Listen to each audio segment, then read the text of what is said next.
The morning sun cast long shadows across the dusty parade grounds of Fort Hood, Texas. A solitary figure stood atop an observation tower, his weathered face scanning the horizon where a line of massive M1A2 Abrams tanks thundered across the training field. Colonel James "Steel Jim" Harrington watched with a mixture of pride and melancholy as the 70-ton war machines executed a perfect formation change. His calloused hand unconsciously touched the 3 silver stars pinned to his chest, each one a testament to moments when death seemed certain, but duty prevailed. 35 years, more than half his life spent in service to his country, most of it inside the cramped confines of an American tank. Jim could still recall his first day as a young lieutenant, climbing into an M60 Patton, the smell of diesel fuel and gun oil that would become as familiar to him as his own wife's perfume. Now, at 58, his hair had turned silver and deep lines mapped his face, but his eyes remained sharp, missing nothing as he observed the training exercise below. "They're 2 seconds behind optimal response time," he muttered to himself, making a mental note to address this during the debriefing. It would be his last chance to pass on the knowledge that couldn't be found in any field manual. Knowledge paid for in blood. The radio clipped to his belt crackled to life. "Colonel Harrington, sir, General Morrison has arrived. He's asking for you in the command center." Jim frowned. William Morrison, Army Chief of Staff, had not mentioned any inspection during their last video conference. For him to appear unannounced suggested something significant had changed. Jim gave one last look at the tanks below before descending the metal stairs of the observation tower. The command center hummed with activity as Jim entered, but a strange tension filled the air. Conversations hushed as he passed. Junior officers avoided eye contact. At the far end of the room, General Morrison stood studying a large tactical display, his 4 stars catching the fluorescent light. He turned as Jim approached, his expression grave. "Jim," Morrison extended his hand, "wish I was here under better circumstances."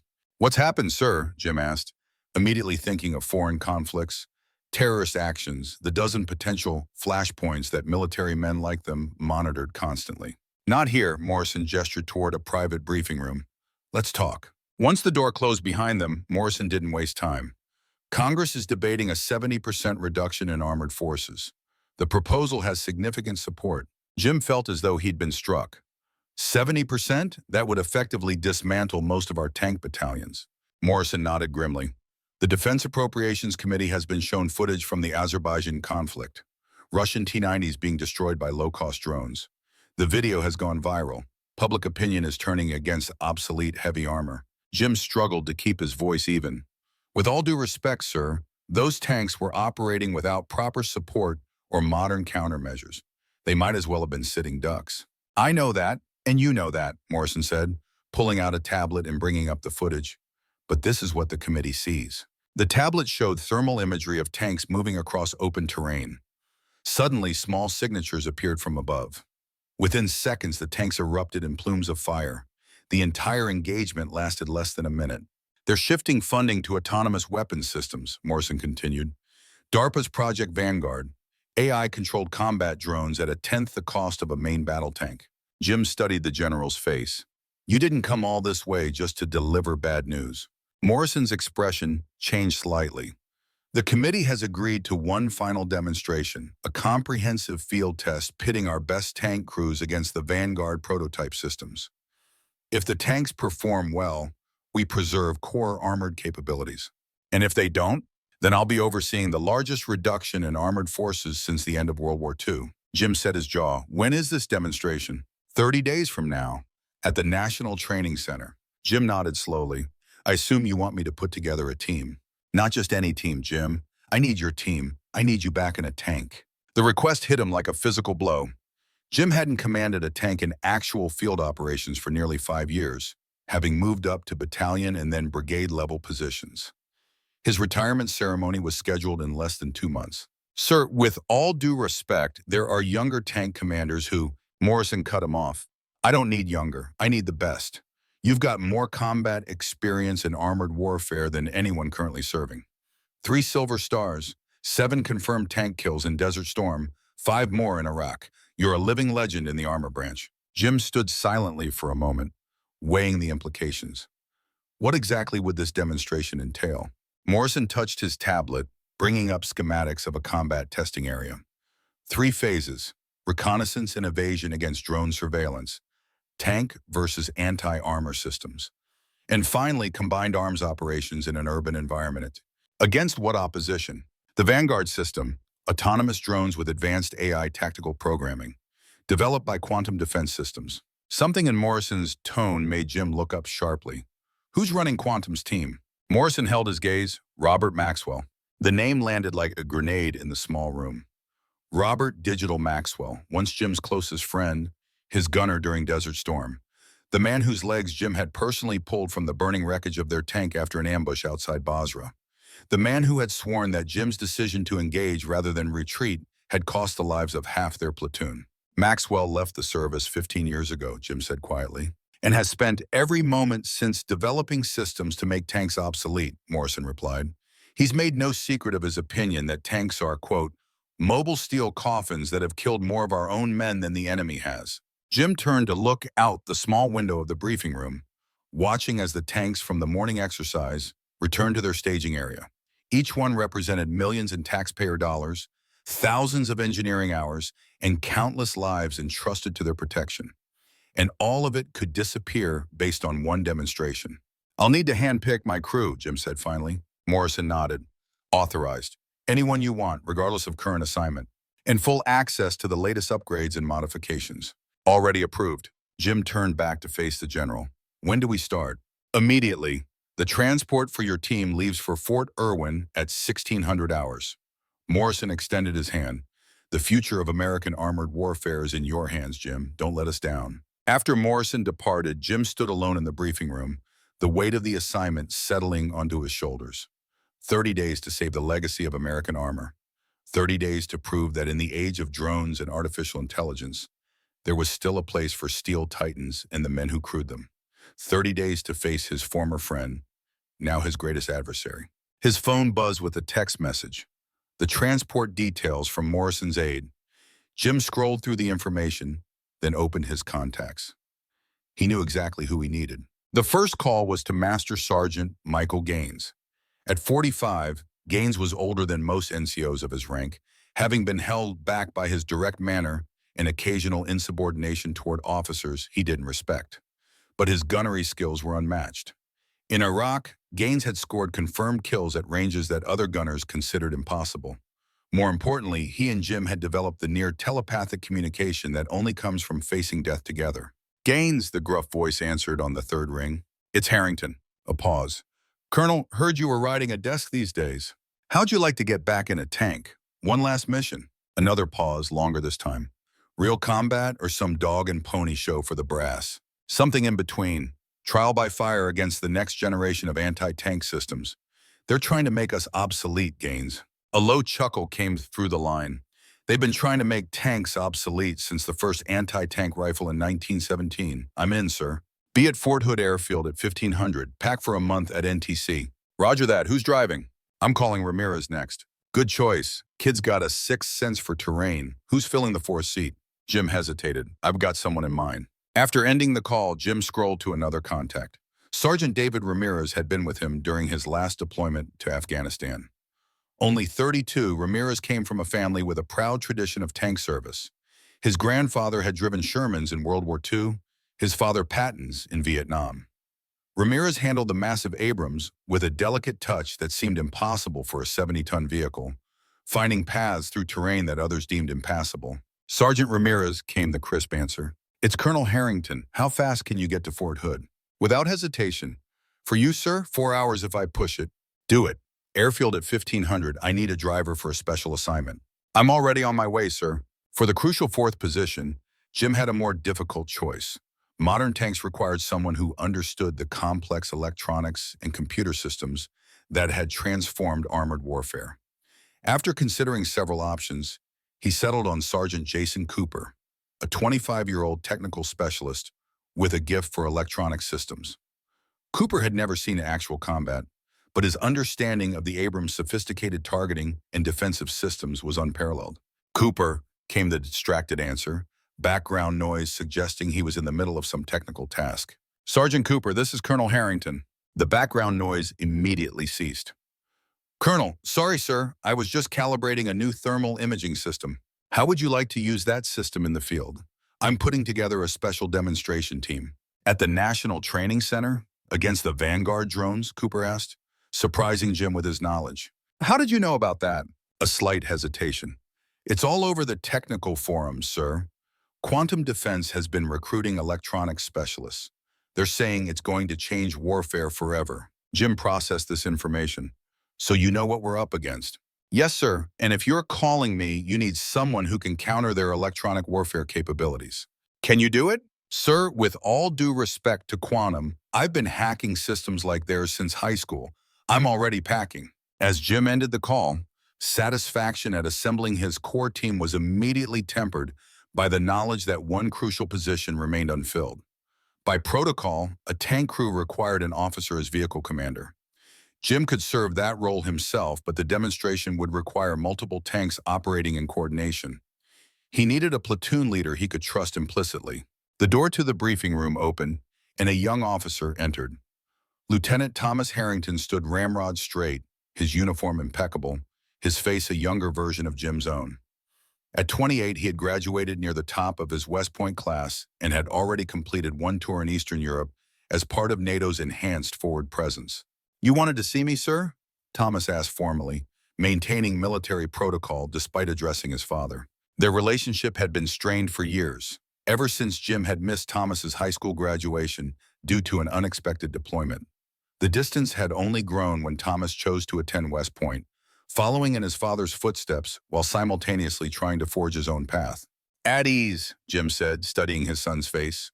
I've been tasked with a critical demonstration at NTC. I'm putting together a tank platoon to face off against the new autonomous weapon systems. Thomas nodded. The Vanguard project. I've read the briefings. I need a platoon leader, someone who understands both traditional armored tactics and the capabilities of these new systems. Thomas met his father's gaze directly. Is that why you called me? Because I wrote my senior thesis on the integration of autonomous systems into combined arms operations? Partly, Jim admitted. But also because you're a damn good officer, and because if we're going to preserve the future of armored warfare, we need to show that it has a place in the kind of military you'll be leading long after I'm gone. For a moment, the professional facade cracked, and Jim saw uncertainty in his son's eyes. Dad, Colonel, there's something you should know. Jim waited, sensing the gravity in his son's tone. I've been consulting with the Vanguard development team. On my own time, officially approved by my commander. I believe in the project. I think it represents the future. The revelation struck Jim like a physical blow. His own son, working with the very system designed to render tanks obsolete. Working with Maxwell. Does Maxwell know you're my son? Thomas nodded. He approached me specifically because of it. Said my perspective would be valuable precisely because I come from an armored warfare tradition, but understand the need for evolution. Jim turned away, processing this betrayal. When he spoke again, his voice was controlled, professional. And now I'm asking you to help prove that tanks still have a place in that evolution, that the future isn't either or, but both. Thomas straightened his shoulders. Permission to speak freely, sir? Granted, I believe in the Vanguard system, but I also believe we need to properly understand what we'd be losing if we abandon armored warfare. I'll serve as your platoon leader, if you'll have me. Jim studied his son's face, seeing in it the same determination that had driven his own career. Report to the airfield at 1500 hours. We leave for Fort Irwin today. As Thomas left, Jim turned back to the window, watching the massive tanks below. Each one represented a tradition dating back over a century to the first armored vehicles that had crawled across the shell-cratered landscapes of World War I. Each one had been declared obsolete countless times, only to prove its worth anew in the next conflict. And now it fell to him to prove their worth one final time. His phone rang. The caller ID showed a number he hadn't seen in 15 years, but had never forgotten. Harrington, he answered. Hello, Jim. Robert Maxwell's voice, once familiar as a brother's, now sounded distant and cold. I hear they've called you back for one last rodeo. Jim kept his voice neutral. Robert, I was wondering if you'd call. Couldn't resist. The symmetry is too perfect. You and me facing off across the battlefield one more time. This isn't a battlefield, Robert. It's a demonstration. A dry laugh came through the line. It's the future of warfare, Jim. And for once, I'm not stuck inside a steel coffin waiting for some RPG to turn me into charcoal. My systems operate from safe distances, keeping our soldiers out of harm's way. Until the enemy jams your signals or hacks your systems, Jim countered. There's no replacement for boots on the ground, eyes on target. That kind of thinking belongs in a museum alongside the tanks you love so much, Maxwell replied, his voice hardening. Do you know how many nightmares I've had? How many times I've woken up feeling the flames on my legs? How many of our boys never came home because we were too slow, too visible, too vulnerable in those monsters you defend? Jim closed his eyes, memories of that day outside Basra flooding back. The ambush, the decision to push forward rather than retreat, the explosion that had crippled Maxwell's tank, the men they'd lost. I made a call that day, Robert, a call I've lived with every day since, but it was the right call. If we'd retreated, the entire convoy would have been destroyed. Save it for your memoirs, Jim. In 30 days, I'm going to prove to the world that your beloved tanks are dinosaurs waiting for the asteroid, and this time you won't be able to override the retreat order. The line went dead. Jim stood motionless, the phone still pressed to his ear. Maxwell's bitterness hadn't faded with time. It had crystallized, hardened into a mission. This wasn't just about military technology or budget appropriations. This was personal. The afternoon sun was beginning its descent as Jim arrived at the airfield. Two C-17 Globemaster transport aircraft waited on the tarmac, one already being loaded with an M1A2 Abrams tank, specially selected from the 1st Cavalry Division's inventory.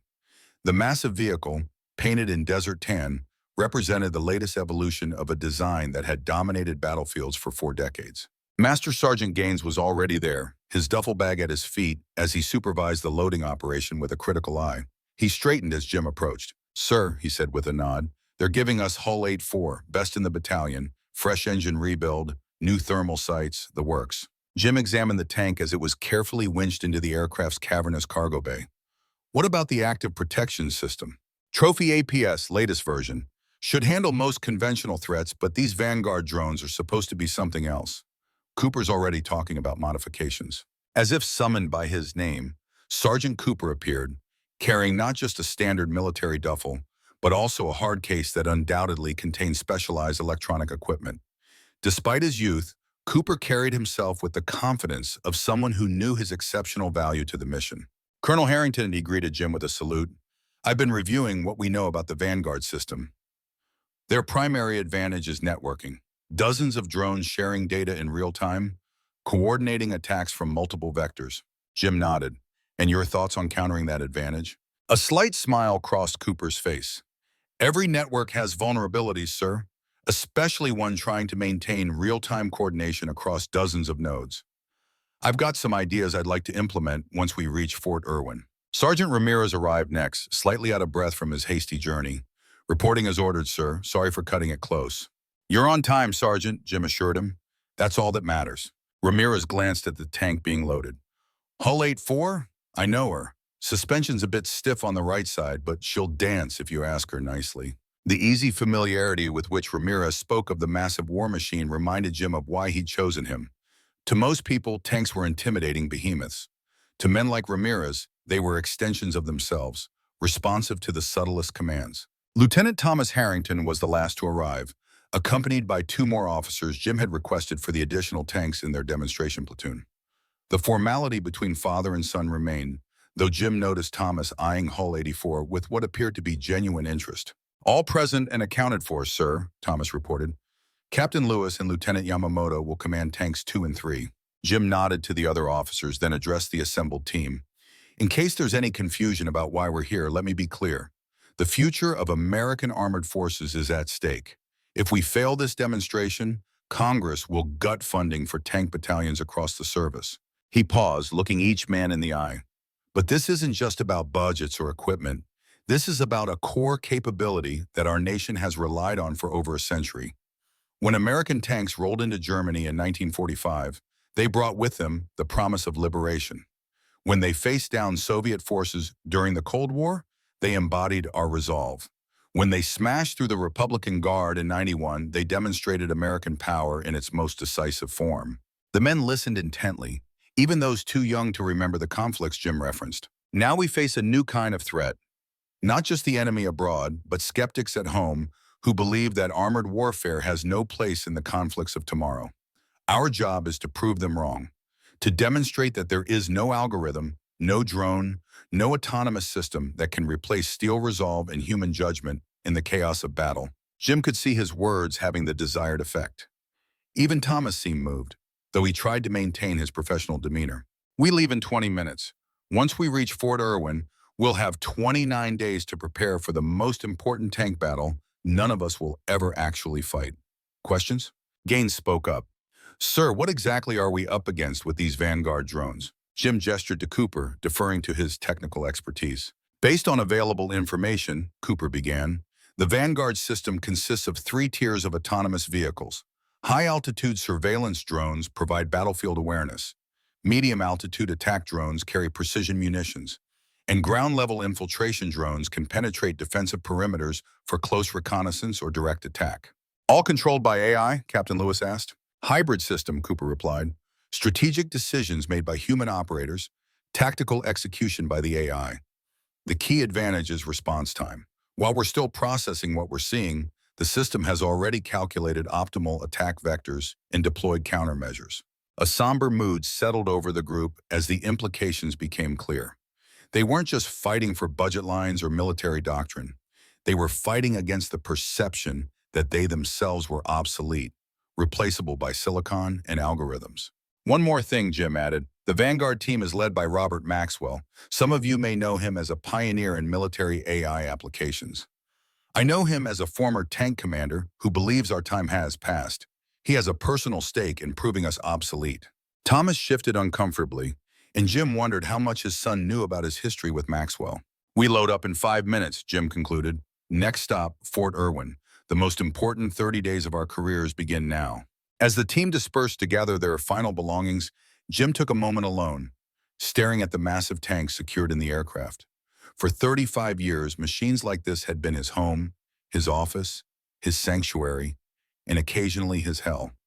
He had seen them evolve from the relatively simple M60s of his lieutenant days to the technological marvels of the modern battlefield, with thermal imaging, computerized fire control, and depleted uranium armor. Through it all, one truth had remained constant. A tank was only as good as its crew.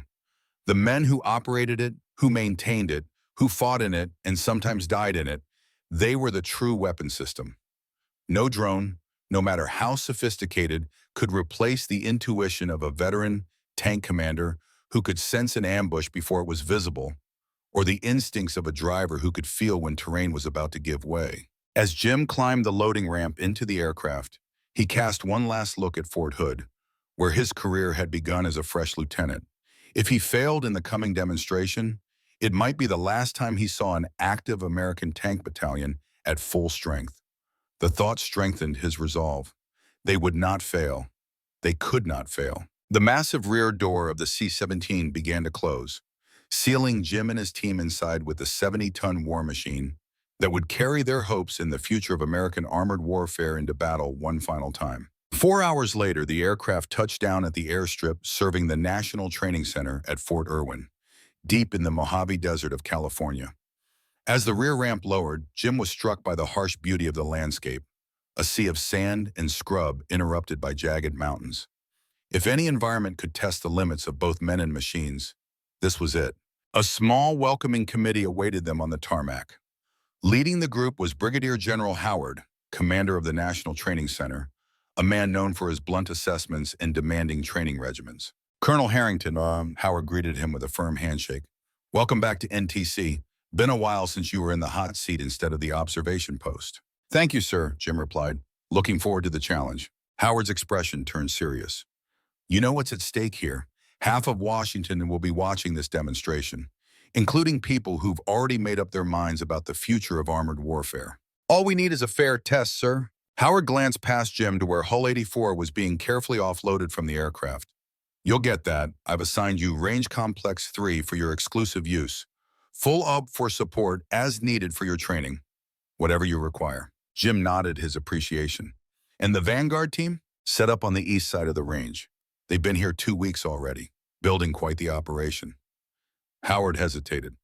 Maxwell's running them hard, says he's going to end the tank era once and for all. Before Jim could respond, a sleek black SUV approached, Stopping a short distance away, the door opened and Robert Maxwell emerged. Time had changed him substantially from the young tank gunner Jim had known. His hair had gone silver at the temples, and he walked with a pronounced limp, a permanent reminder of his injuries. But his eyes remained the same, intense and calculating. "Colonel Harrington," Maxwell called, approaching the group. "Somehow I knew they'd send you, the last true believer." Jim maintained his professionalism. "Robert, heard you've built quite a system." Maxwell smiled, though it didn't reach his eyes. "More than a system, a revolution. After the demonstration, the only tanks America will need will be in museums." The tension between the two men was palpable. General Howard cleared his throat. "Gentlemen, save it for the demonstration. Colonel Harrington's team has just arrived and needs to get settled." Maxwell nodded, but his gaze remained fixed on Jim. "Of course, I'll leave you to your preparations. Though I should warn you, Colonel, my drones already have all your tank specifications in their database. Every strength, every weakness." "Machines are predictable, Robert," Jim replied evenly. "Men aren't." A flash of something crossed Maxwell's face. Anger? Regret? Before Jim could analyze it, Maxwell had turned his attention to the rest of Jim's team, who had gathered behind their commander. "Lieutenant Harrington," Maxwell said, his tone noticeably warmer. "Good to see you again." Thomas stepped forward, visibly uncomfortable at being caught between his father and Maxwell. "Dr. Maxwell, I hope our previous discussions have been beneficial to your understanding of autonomous systems," Maxwell continued, clearly aware of the effect his words would have on Jim. "They have, sir," Thomas replied diplomatically, "though I'm here to learn about the continued value of armored warfare as well." Maxwell's smile turned cold. "Of course. Always good to understand what you're replacing." He turned back to Jim. "Your son has a brilliant mind, Colonel. Sees the future clearly. You should be proud." Without waiting for a response, Maxwell returned to his vehicle and departed, leaving an uncomfortable silence in his wake. General Howard shook his head. "That man has a personal vendetta against tanks, not just as military systems, but as if they were living enemies." "It is personal," Jim confirmed, watching the SUV disappear toward the eastern range. "And that makes this demonstration more dangerous than anyone in Washington realizes." As they were escorted to their assigned barracks and workshop areas, Jim found himself deep in thought. The confrontation with Maxwell had confirmed what he already suspected. This was not merely a technical evaluation or budget exercise. It was a battle of philosophies, of worldviews, the human element versus the machine, experience versus innovation, the wisdom of the past versus the promise of the future. And caught between these competing visions was his son, representing both Jim's legacy and potentially its repudiation. The sun was setting over the desert mountains as the team gathered in their assigned briefing room. Maps of Range Complex 3 covered one wall, showing the very terrain where the demonstration would take place. Another wall displayed technical schematics of their M1A2 Abrams and its systems. Jim stood before his assembled team, acutely aware that the next 29 days would determine not just the future of American armored forces, but his own legacy in the service to which he had devoted his life. "Tomorrow we begin training for the most important demonstration of our careers," he began. "We face an opponent who believes absolutely in the obsolescence of tanks and the men who crew them. An opponent with virtually unlimited resources, cutting-edge technology, and a personal motivation to see us fail." He paused, looking at each face in turn, from the veterans like Gaines to the younger specialists like Cooper. "But we have something they don't. We have the collective experience of centuries of armored warfare. We have the intuition that no algorithm can duplicate. And we have the knowledge that when communications fail, when systems crash, when the perfect plan meets the chaos of battle, it's the human element that prevails." Jim turned to the map of Range Complex 3, the vast desert training area that would become their battlefield. "For the next 4 weeks, we will push ourselves and our machines to the absolute limit. We will innovate, we will adapt, and in the end, we will demonstrate that there is still a place for steel titans and the men who master them on the battlefields of tomorrow." As night fell over the desert, the distant lights of the Vanguard compound glowed on the eastern horizon. Two forces, two philosophies, preparing for a confrontation that would shape the future of American warfare. The final battle of Jim Harrington's career would not be fought with live ammunition against a foreign adversary, but it would determine the fate of the armored forces he had served his entire adult life. And as the stars appeared in the desert sky, Jim made a silent promise to himself and to every tanker who had come before him. This would not be the end of the American tank. This would be its reinvention, its rebirth, its proof of continued relevance in a world of changing threats and technologies. The battle for the future was about to begin. Dawn broke over the Mojave Desert with a spectacular array of crimson and gold. Jim Harrington stood alone on a small rise, watching as the first rays of sunlight touched the massive form of Hull 84. The M1A2 Abrams SEPV-3 waited like a slumbering titan, its desert-tan paint still pristine, its 120mm main gun elevated slightly as if eager for the challenges ahead. After 35 years in armor, Jim still felt a surge of pride at the sight of an American main battle tank, 70 tons of precision engineering designed for a single purpose: dominate the battlefield. Still the most beautiful sight in the world, isn't it? Master Sergeant Gaines approached, carrying 2 steaming cups of coffee. Jim accepted one gratefully. Some people wouldn't understand that. Some people never sat inside one while it did what it was made to do, Gaines replied, following Jim's gaze to the tank. Maxwell used to understand, before Basra. The mention of that fateful day hung between them. Gaines had been there too, commanding another tank in the platoon when the ambush struck. He'd seen the aftermath, helped evacuate the wounded, including Maxwell. "We have 29 days, Jim said, changing the subject. "Let's make them count." The team gathered at 0700 for their first briefing. Jim had laid out a comprehensive training schedule that would push both men and machine to their limits. Lieutenant Thomas Harrington stood slightly apart from the others, his expression carefully neutral as his father outlined the plan. "The Vanguard system represents 3 distinct challenges," Jim began, pointing to the digital display showing satellite imagery of Range Complex 3. "First, their surveillance capabilities. Their high-altitude drones can track us continuously, day or night, feeding targeting data to their attack platforms." Sergeant Cooper raised his hand. "Sir, I've been researching their sensor packages. They're using a multispectral system that combines thermal, optical, and millimeter wave radar. Makes traditional concealment almost impossible." Jim nodded. "Almost, but not completely. Which brings me to our first training objective, defeating their surveillance." The display shifted to show Hull 84 positioned in various terrain features across the range. "Traditional smoke won't cut it against their sensors," Jim continued. "So we'll be developing new concealment techniques. Sergeant Cooper has some ideas about electronic countermeasures. We'll combine those with terrain masking and tactical movement patterns." Thomas spoke up for the first time. "With respect, sir, the Vanguard AI has been trained on thousands of hours of tank movements. It can predict standard evasion patterns with 90% accuracy." The room fell silent, the implied criticism hanging in the air. Jim studied his son for a moment before responding. "Then we'll have to be unpredictable, won't we, Lieutenant?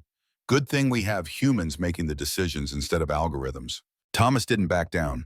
"The Vanguard system isn't just an algorithm, sir. It's a learning system that adapts to unexpected inputs faster than human operators could." "Noted," Jim replied evenly. "Perhaps your insights into the system will help us develop more effective countermeasures." The subtle tension between father and son was not lost on the rest of the team. Captain Lewis exchanged a glance with Lieutenant Yamamoto, while Sergeants Gaines and Ramirez maintained professional composure. "Moving on to our second challenge," Jim continued, "the Vanguard attack drones. Each carries multiple next-generation anti-tank munitions designed to defeat even advanced reactive armor and active protection systems." Gaines leaned forward. "What's the delivery system? Top attack? Direct fire?" "Both," Cooper answered before Jim could respond. "From what I've gathered, they use a combination of guided missiles for standoff attack and loitering munitions that can approach from multiple vectors simultaneously." Jim nodded confirmation, which brings us to our second training objective, surviving their attack capabilities. The display changed to show Tank 84 surrounded by incoming threat indicators from multiple directions. The Trophy Active Protection System will handle some threats, but it has limitations. We need to develop tactics that maximize its effectiveness while adding our own layers of defense. Lieutenant Yamamoto raised a hand. "Sir, will we have access to counter-drone systems? Electronic warfare packages?" "Limited," Jim admitted. "This demonstration is designed to test tanks as they currently exist in the inventory, not theoretical future configurations." This practical limitation seemed to bolster Thomas's skepticism. "The current configuration is precisely the problem. Tanks were designed to fight other tanks and provide infantry support, not to counter autonomous aerial threats. Jim met his son's gaze directly, which is why we adapt. The first tanks faced artillery designed specifically to destroy them. The M4 Sherman faced German 88s that could penetrate its armor at 2 kilometers. The Abrams faced RPGs and IEDs in urban environments it wasn't originally designed for. Each time, it was the crews who adapted, who found ways to survive and win despite technological disadvantages. Thomas fell silent, but Jim could see he remained unconvinced. Our final challenge is the Vanguard ground drones. Small, fast, difficult to detect, and capable of delivering explosive charges directly to vulnerable points. Cooper nodded. They're based on the same platform DARPA developed for urban infiltration, can climb obstacles up to 6 feet high, navigate complex terrain, and coordinate in swarms. Ramirez whistled softly, like fighting mechanical spiders. Precisely, Jim agreed, which leads to our third training objective, close defense against infiltration threats. The display showed miniature drones swarming around the tank's tracks, exhaust vents, and vision blocks. We'll need to develop protocols for detecting and neutralizing these threats before they can cause critical damage. As Jim concluded the briefing and dismissed the team to begin preparations, Thomas lingered behind. Jim busied himself with the tactical display, waiting for his son to speak first. "Permission to speak freely, sir," Thomas finally said. Jim turned to face him. "Granted. This approach is fundamentally flawed. We're trying to adapt 19th century tactical thinking to counter 21st century technology. Tanks were invented in the 20th century, Lieutenant." Thomas shook his head in frustration. "You know what I mean. We're thinking linearly when we should be thinking exponentially. The Vanguard system doesn't just represent new weapons, it represents a new paradigm in warfare." Jim studied his son, hearing echoes of Maxwell's influence. "And you believe tanks have no place in this new paradigm?" "Not as they currently exist," Thomas replied. "The future is integration, not separation. Manned platforms working in conjunction with autonomous systems, using each for their strengths while compensating for their weaknesses." Jim was surprised by the thoughtfulness of his son's position. "Then why did you agree to join this demonstration if you believe we're doomed to fail?" Thomas hesitated, his professional demeanor slipping slightly. "Because you asked me to. And because I believe the experience of tank warfare shouldn't be discarded without understanding what would be lost." A moment of genuine connection passed between father and son, quickly masked as Thomas straightened his posture. "Request permission to study our trophy APS for potential modifications, sir." "Granted. Work with Cooper. If integration is the future, let's see what you two can come up with." As Thomas departed, Jim turned back to the tactical display, pondering their conversation. Perhaps his son had a point about integration rather than competition between manned and autonomous systems. But that wasn't the choice being presented by Maxwell and his congressional allies. They were pushing for replacement, not cooperation. The first week of training focused on detecting and evading the Vanguard surveillance systems. Hull 84 and his companion tanks drove countless patterns through the desert terrain, testing different movement techniques against simulated drone coverage. Cooper worked tirelessly on electronic countermeasures, developing a system to detect when the tank was being actively scanned and temporarily jam or spoof the incoming signals. Meanwhile, Ramirez pushed the Abrams to its limits, finding paths through ravines and dry washes that would shield them from overhead observation. 7 days into training, they conducted their first full test against actual surveillance drones. The National Training Center had provided older reconnaissance UAVs to simulate the Vanguard's capabilities. Jim's team would attempt to move from one side of a 10-kilometer training area to the other without being detected and tracked. Jim stood in the commander's position of Hull 84, head and shoulders emerging from the open hatch as they prepared for the exercise. The desert heat was already intense despite the early hour, and the interior of the tank would soon become an oven. "All systems operational," Cooper reported from his position, surrounded by the sophisticated electronics that made the modern Abrams as much computer as weapon. "Engine running at optimal temperature," Ramirez added from the driver's compartment, his hands resting lightly on the control yoke. Gaines merely grunted his readiness, eyes already focused through the gunner's primary sight, scanning the terrain ahead. Jim keyed his radio. "All tanks, this is Warhorse Actual. Execute Movement Plan Alpha. Maintain radio discipline from this point forward." 3 acknowledgement clicks came through his headset as the other tanks in the platoon confirmed the order. "Driver, move out," Jim ordered, Standard formation until we reach phase line Bravo. The massive tank lurched forward, quickly accelerating to a steady pace as it led the formation across the open desert. For the first phase of the exercise, they would move conventionally, allowing the surveillance drones to track them. The low profile of the Abrams belied its size and weight.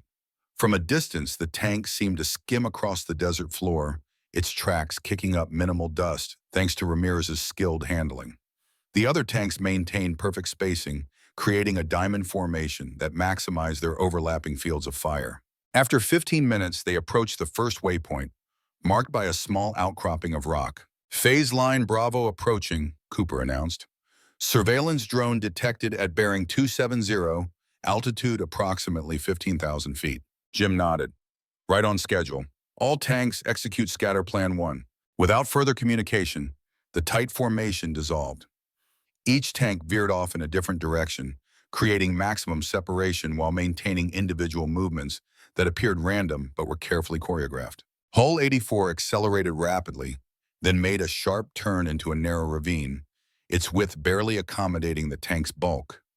Ramirez guided it expertly between the rock walls, maintaining speed while avoiding collision with the unforgiving stone. Electronic countermeasures activated, Cooper reported, his fingers dancing across his control panel, generating false heat signatures at the previous location. The sophisticated system Cooper had developed would project thermal signatures resembling those of an Abrams tank, hopefully confusing the surveillance drones as to their actual position. For the next hour, Hull 84 executed a complex series of movements, alternating between concealment, electronic deception, and rapid relocation. The other tanks in the platoon performed similar maneuvers, creating a confused picture for any observing systems. As they approached the final phase line, Jim allowed himself a moment of cautious optimism. The exercise was proceeding according to plan. Perhaps they could defeat the vaunted surveillance capabilities of the Vanguard system after all. His optimism was shattered by Cooper's urgent report. Sir, multiple new drone signatures detected. These aren't the training models.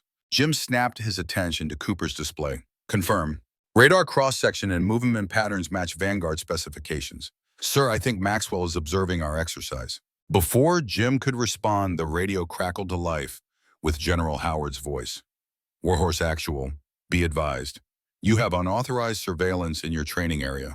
Vanguard team claims it was a navigational error. We're ordering them to withdraw immediately. Jim's jaw tightened. Understood, Command. How long have they been observing? A brief hesitation.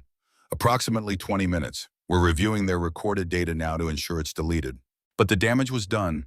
Maxwell had gotten a preview of their tactics, a chance to analyze their movement patterns and countermeasures before the actual demonstration. All tanks, continue to objective. Maintain full countermeasures, Jim ordered, keeping his frustration from his voice. When they reached the final objective, Jim emerged from the tank to find Thomas waiting with the observer team.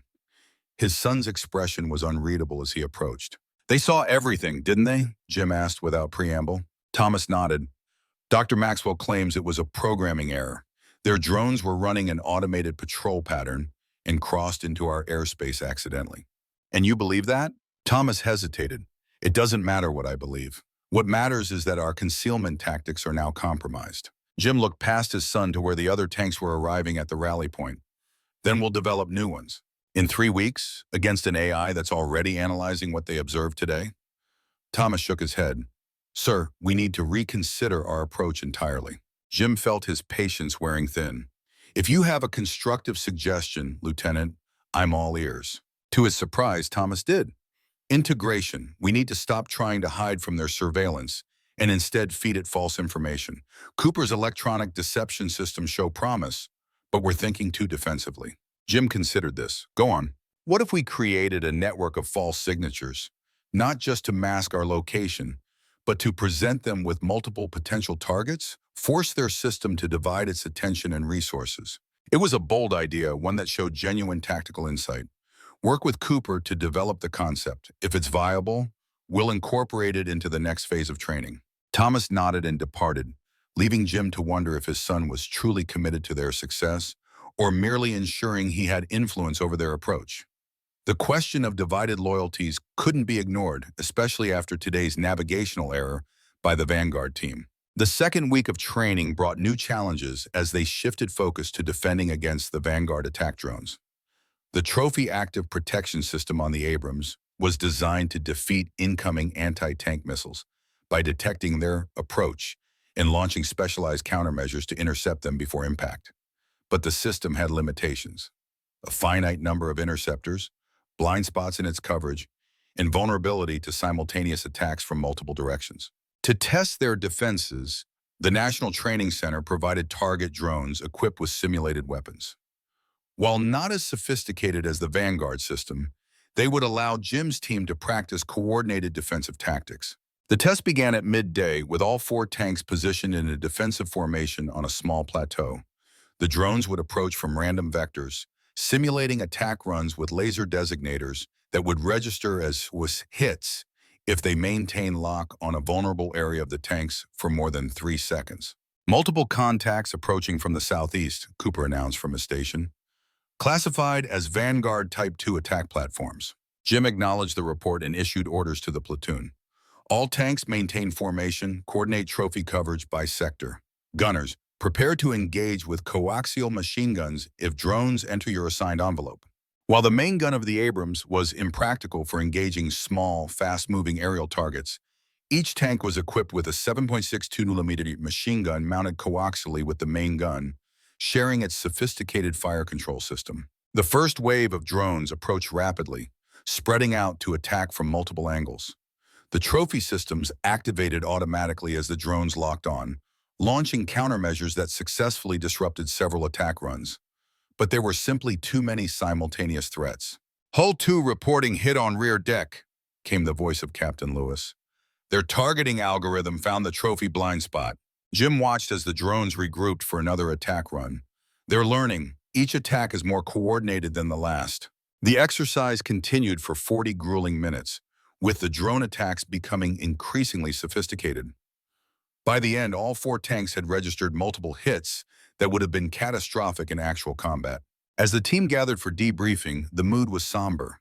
What had seemed like a manageable challenge in theory had proven far more difficult in practice. Trophy intercepted 60% of incoming attacks, Cooper reported, reviewing the data from the exercise. But the system was quickly depleted, leaving us vulnerable to follow-up strikes. Gaines added his observation. Those drones were coordinating their attacks to create saturation. When we focused defensive measures in one direction, they immediately exploited openings elsewhere. Thomas, who had observed the exercise from the control center, spoke up. "The Vanguard system will be even more adaptive. Today's drones were following pre-programmed attack patterns. Maxwell's AI develops new tactics in real time based on observed results." The implications were clear. Their current approach to drone defense was insufficient against the threat they would face. "We need to change our thinking," Jim said after a long moment of reflection. "We've been approaching this as if we're defending static positions against conventional attacks. But these aren't conventional attacks, and we're not static targets." He moved to the tactical display, bringing up footage from the exercise. "Look at the attack pattern here. The drones focus on the tank that presents the most predictable behavior. When Hull 3 began its evasive maneuvers, the drones shifted priority to Hull 2, which maintained position." Thomas nodded slowly. "Movement becomes a form of defense, but that creates new vulnerabilities in your formation integrity. Which is why we need to rethink our formations as well," Jim replied. "Not fixed positions, but coordinated movement corridors that maintain mutual support while presenting constantly changing aspects to enemy sensors." It was a radical departure from standard armored doctrine, which emphasized stable firing positions and deliberate movement. But against the threat they faced, convention might be their greatest liability. "Ramirez, I want you to work with the other drivers to develop new movement patterns," Jim ordered. "Focus on maximizing trophy coverage while maintaining weapons employment capability." Ramirez nodded, already envisioning the intricate ballet of 70-ton vehicles that would be required. "Cooper, continue refining your electronic warfare package. If you can disrupt their targeting systems even briefly, it could make the difference." As the team dispersed to their new tasks, Thomas lingered once again. Jim braced himself for another critique, but his son surprised him. "The dynamic defense concept has merit," Thomas admitted. "It counters the Vanguard's expectation of conventional tank tactics." Jim studied his son's face, looking for any hint of insincerity or hidden agenda. "But you still have reservations." Thomas sighed, dropping some of his military formality. I believe in the capability of these machines, Dad. I've seen what the Vanguard system can do. Its learning speed, its coordination, its precision. I just don't want to see good men put at risk trying to prove a point about the past instead of embracing the future. The genuine concern in his son's voice caught Jim off guard. This isn't about proving a point, Thomas. It's about maintaining a capability that may still be vital to national security. Even if that's true, the current approach is fundamentally flawed. We're trying to make tanks do something they weren't designed to do, fight an enemy they weren't built to face. Then help me adapt them, Jim said, a note of challenge in his voice. If integration is the answer, show me how it works. Thomas hesitated, then nodded. I have some ideas, but they would require modifications to Hull 84 that go beyond what was originally authorized for this demonstration. What kind of modifications? A network defense system, using small, autonomous drones of our own, linked to the tank's fire control and trophy systems. They would extend our sensor range and provide additional defensive coverage. It was precisely the kind of integration Thomas had advocated earlier, using autonomous systems to enhance, rather than replace, the capabilities of the tank. Jim found himself intrigued despite his instinctive caution toward any concept that originated from Maxwell's influence. Draft a proposal. I'll take it to General Howard. As Thomas departed, Jim turned back to the footage of the drone exercise, watching the relentless, coordinated attacks. Even with the modifications Thomas suggested, defeating the Vanguard system would require something more. Not just technical innovation, but a fundamental rethinking of how tanks operated on the modern battlefield. The following day, as training continued, Jim received a summons to General Howard's office. He arrived to find Howard looking grim, a tablet displaying what appeared to be news footage on his desk. "We've got a problem, Jim," Howard said without preamble. Maxwell took his show on the road. He turned the tablet to show Jim the footage. It showed a military demonstration in Washington, D.C., where a small version of the Vanguard drone system was being exhibited for members of Congress and defense officials. The camera panned to show Maxwell standing before a rapt audience. "The era of the main battle tank is over," Maxwell was saying, his voice clear and confident. "These autonomous systems can detect, track, and destroy armor at a fraction of the cost, with zero risk to American personnel. The choice isn't just financial, it's moral. Why send our sons and daughters into steel coffins when we can send machines instead?" The footage cut to a demonstration where small drones systematically destroyed mock-ups of tanks that, while not identified as such, clearly resembled the Abrams. Jim felt a cold anger building as he watched. He's poisoning the well, making his case to Congress before our demonstration even happens. Howard nodded grimly. It gets worse. The Senate Appropriations Committee has moved up their vote on the Armored Forces budget. It's now scheduled for 2 days after our demonstration. The implications were clear. Maxwell was building political momentum for his position, ensuring that any success by Jim's team would be viewed skeptically or dismissed entirely. He's not playing fair, Howard added, but then he never intended to. This is personal for him, Jim. Has been since Basra. Jim handed the tablet back, his expression hardening. Then we'll just have to be better than he expects. The demonstration stays on schedule? Yes, but I've received guidance from the Pentagon to ensure that the scenarios truly reflect the challenges of a modern battlefield. Translation, they want it to be harder for you to succeed. We can handle it, Jim assured him, with more confidence than he truly felt. Howard studied him for a moment. There's one more thing. Your son's proposal for the network defense system. It's technically outside the original parameters for the demonstration. But I'm approving it anyway. If Maxwell can change the rules, so can we.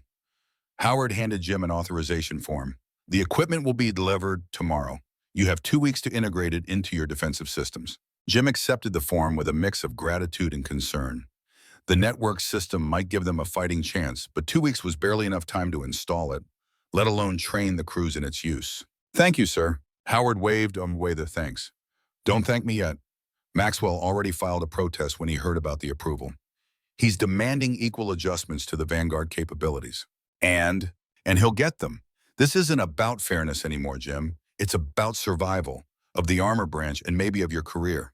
As Jim left the headquarters building, he found Thomas waiting for him, standing beside a cargo vehicle loaded with electronic equipment and small aerial drones. I heard we got approval, Thomas said, a hint of excitement breaking through his professional demeanor. "We should get started right away." Jim nodded, studying the equipment.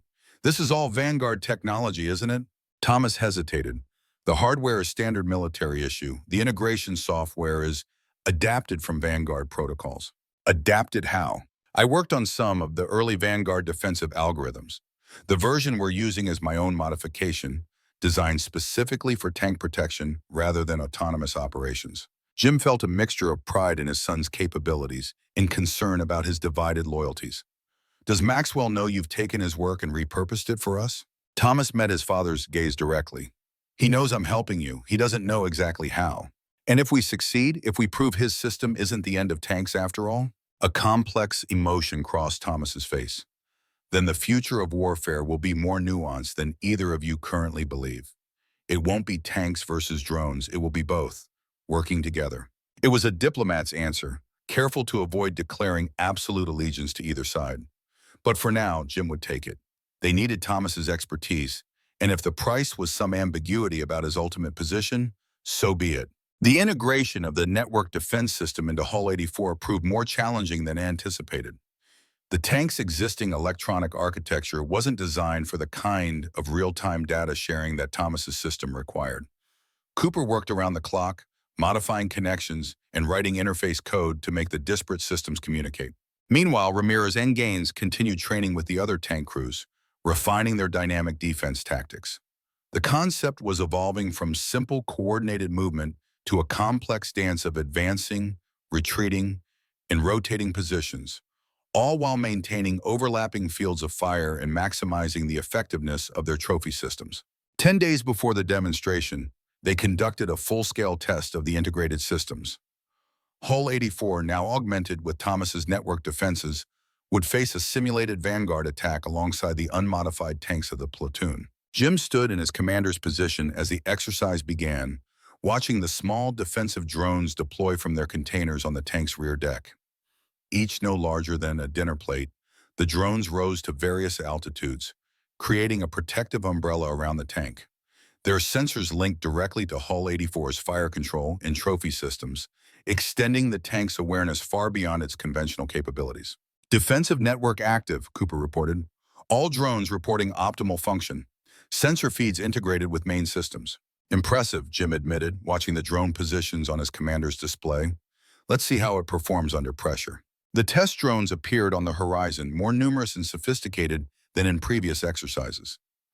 They had been programmed with the latest attack patterns observed from the Vanguard system, including the coordinated saturation attacks that had overwhelmed their defenses before. "Multiple threats approaching," Cooper announced, his voice calm despite the tension. "Defensive network tracking." As the attack drones closed in, Jim expected to see the familiar warning indicators as they achieved target lock. Instead, the defensive network responded proactively, directing electronic countermeasures precisely at the approaching threats, while simultaneously guiding Hull 84's movement to present the most protected aspect toward the greatest concentration of attackers. "Trophy engagement imminent," Cooper reported as the first wave of attack drones came within range. "Network is prioritizing threats and allocating interceptors."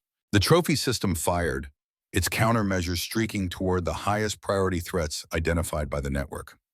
Unlike previous engagements, where the system had often wasted interceptors on less dangerous targets, the network defense directed its limited resources with surgical precision. "Hull 84, this is command," came General Howard's voice over the radio. "Are you controlling those defensive patterns manually?" "Negative, Commander," Jim replied. "The network is managing defensive responses based on threat assessment protocols." There was a pause before Howard responded. "Impressive, Colonel. Very impressive." As the exercise continued, the attack drones adapted their tactics, attempting new approaches and formations. But each time, the defensive network adjusted, learning from each engagement and refining its responses. By the end of the hour-long test, Hull 84 had sustained only 2 simulated hits, both glancing blows that would have caused minimal damage to an actual tank. The unmodified tanks, despite employing the dynamic defense tactics, had not fared as well. Each had sustained multiple critical hits that would have been catastrophic in actual combat. The implications were clear. Thomas's integrated system worked. It significantly enhanced the survivability of the Abrams against the very threats designed to render it obsolete. As the team gathered for debriefing, the mood was cautiously optimistic. For the first time since arriving at Fort Irwin, they had demonstrated a viable defense against the Vanguard capabilities. The network system exceeded performance expectations, Cooper reported, reviewing the data. Particular improvement in threat prioritization and coordinated electronic countermeasures. Thomas nodded, his usual reserve softened by genuine satisfaction at the system's performance. The adaptation algorithms functioned as designed. The network actually improved its defensive efficiency by 20% over the course of the exercise. Jim allowed himself a moment of pride, both in their achievement and in his son's contribution. Now we need to apply these lessons to the unmodified tanks. We won't have enough equipment to outfit the entire platoon with network defenses before the demonstration.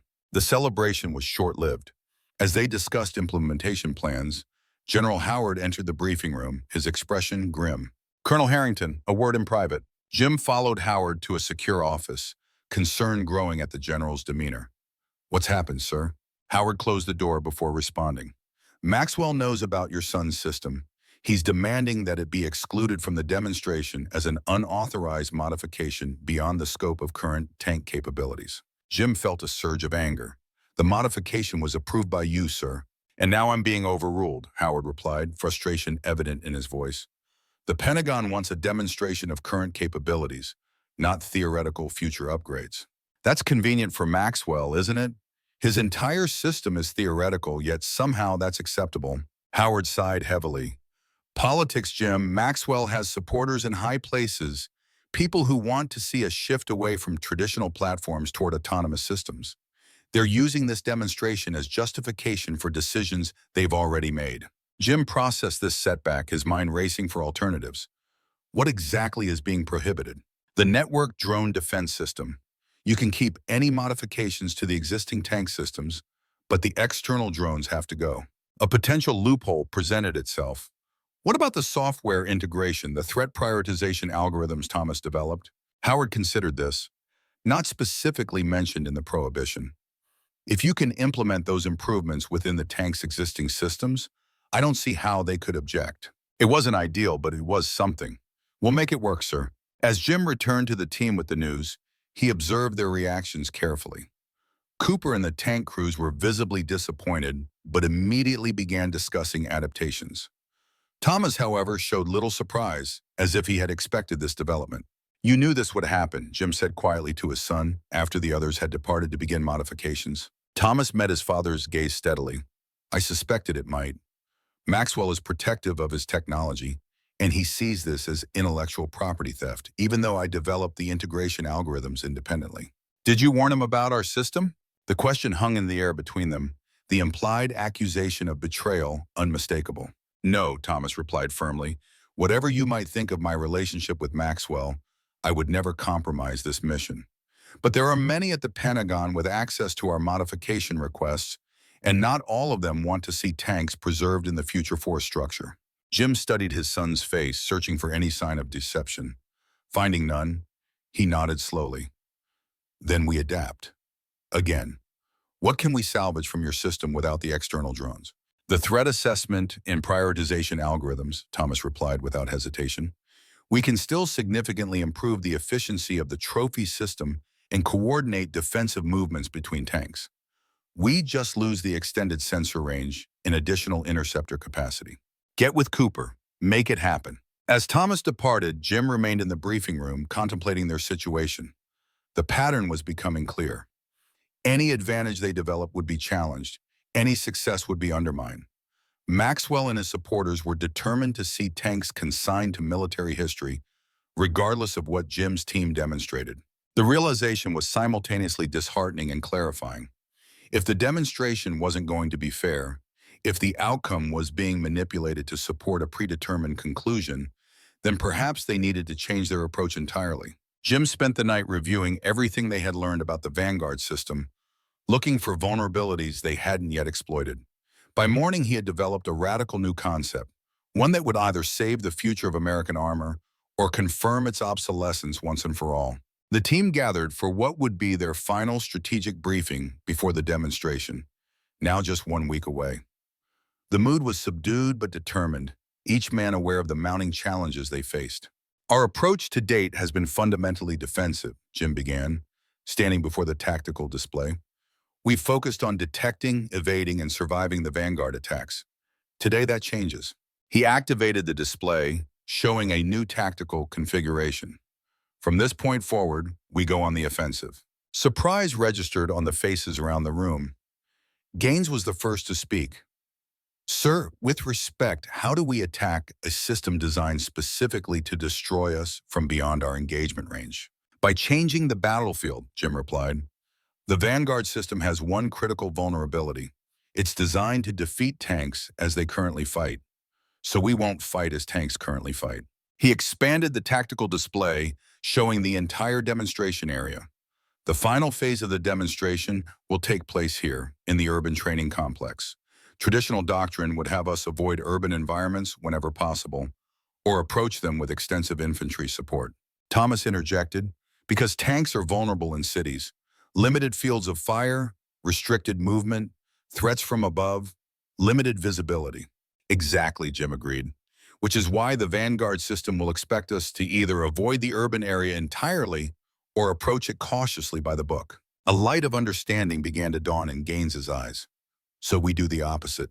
Jim nodded. We move fast, we move aggressively, and we move as a unit. No cautious approach, no conventional deployment. We treat the urban environment not as a hazard to be avoided, but as a weapon to be exploited. The buildings provide cover from aerial observation, Ramirez noted, studying the display, limit drone movement corridors, and create signal reflection issues for their targeting systems, Cooper added. Urban canyons are hell on drone communications. Jim allowed a small smile at their quick understanding. Precisely.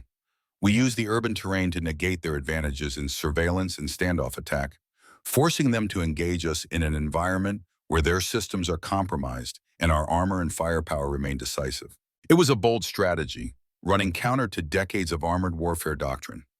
Urban combat was traditionally seen as the worst possible scenario for tanks, an environment where their advantages in mobility and long-range firepower were neutralized, while their vulnerabilities to close-range attacks were maximized.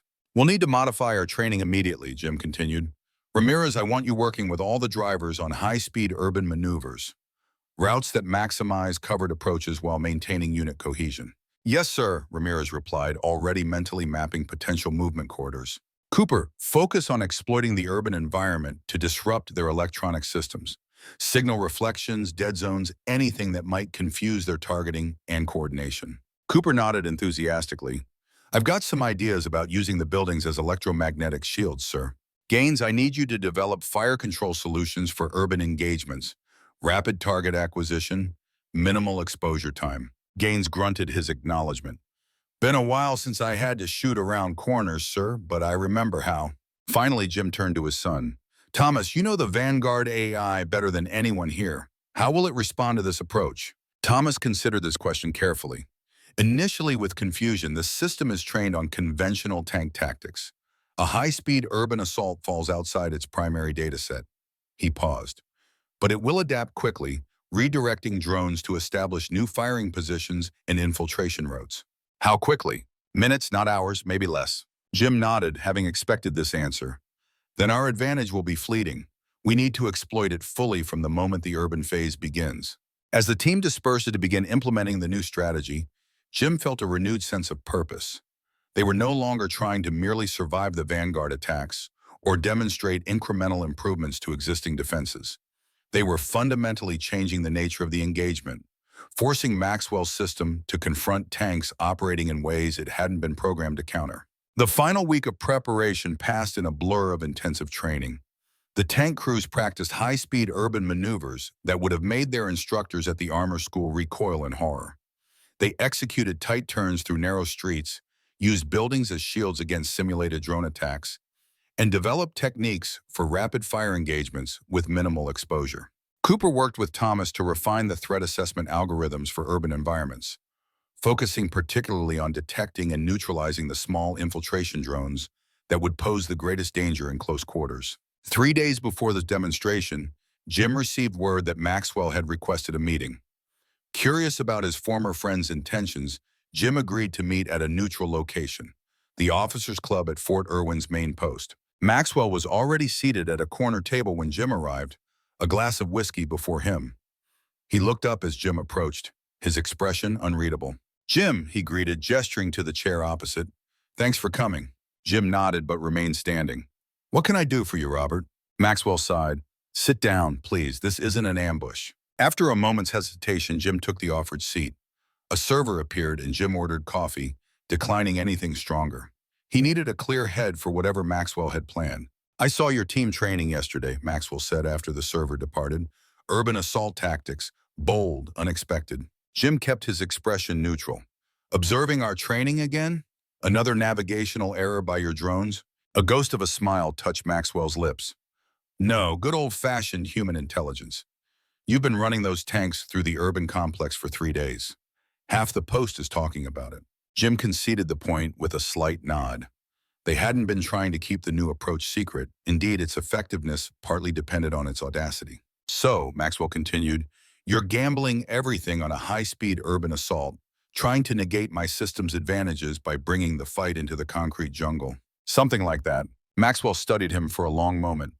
"It won't work, Jim. The Vanguard system isn't limited by urban terrain the way you think it is. My ground drones are specifically designed for urban infiltration. They'll be inside your formation before you've cleared the first intersection." "We'll see." The coffee arrived, and Jim took a deliberate sip, maintaining eye contact with Maxwell.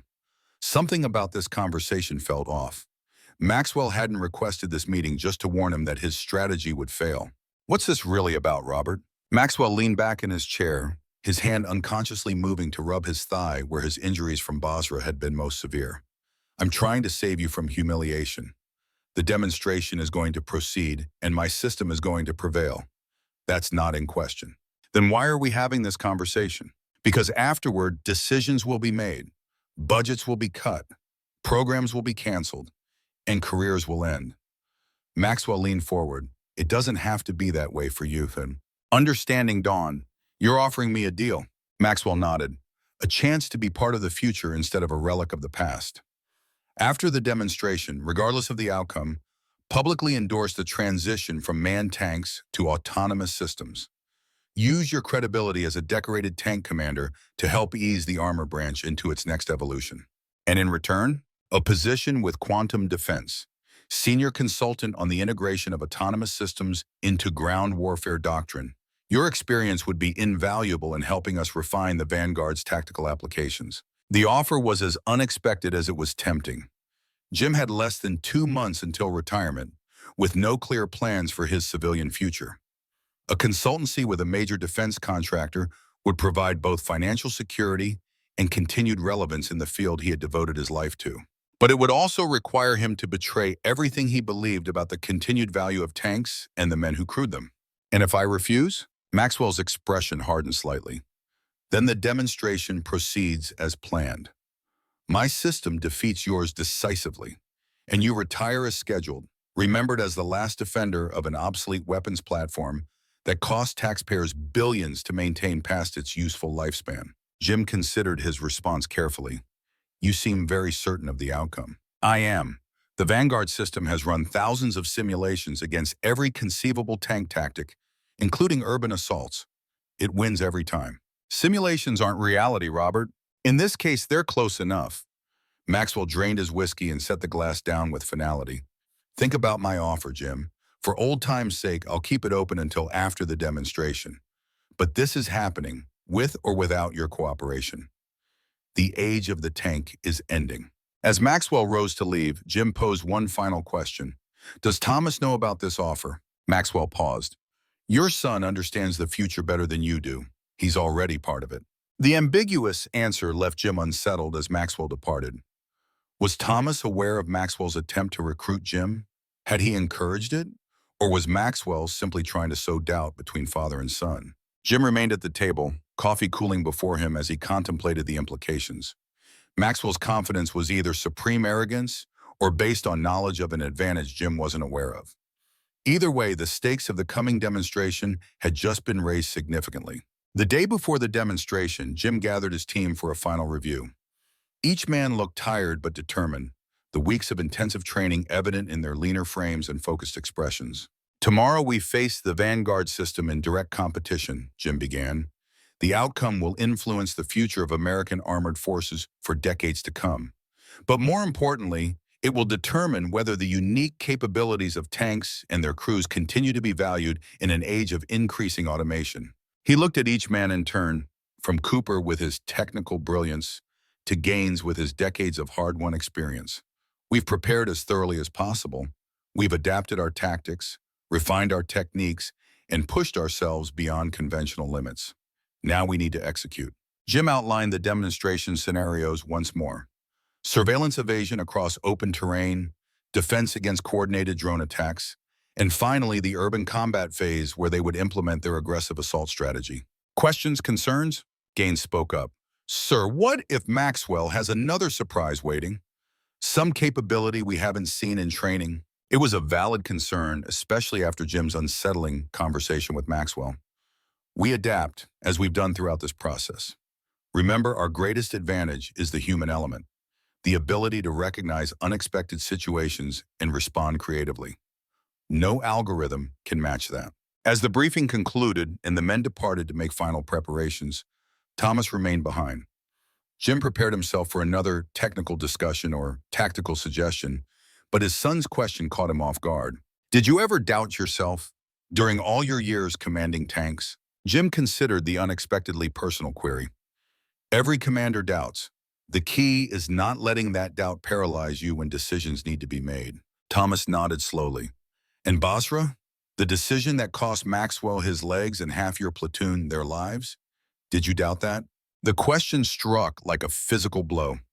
Jim had revisited that day countless times over the years, questioning whether another choice might have saved more lives, whether retreat rather than advance might have been the better option. Every day, he admitted quietly. But I also know that in that moment, with the information I had, I made what I believed was the right call, the only call that gave us any chance of success. Thomas studied his father's face. Maxwell says the same decision made by an AI would have saved more lives. That human emotion, fear, and pride led to an objectively inferior tactical choice. And you believe that? I believe that the future of warfare will require both human judgment and machine precision. Each has strengths, each has weaknesses. Integration, not replacement, is the answer. Thomas paused. That's what I've been trying to show with the network defense system. Not that drones should replace tanks, but that they can make tanks better, more survivable. Jim felt a sudden clarity about his son's position. Thomas wasn't choosing sides between his father and Maxwell.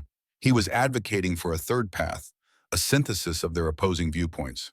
Tomorrow we'll put that theory to the test, Jim said. Get some rest, Lieutenant.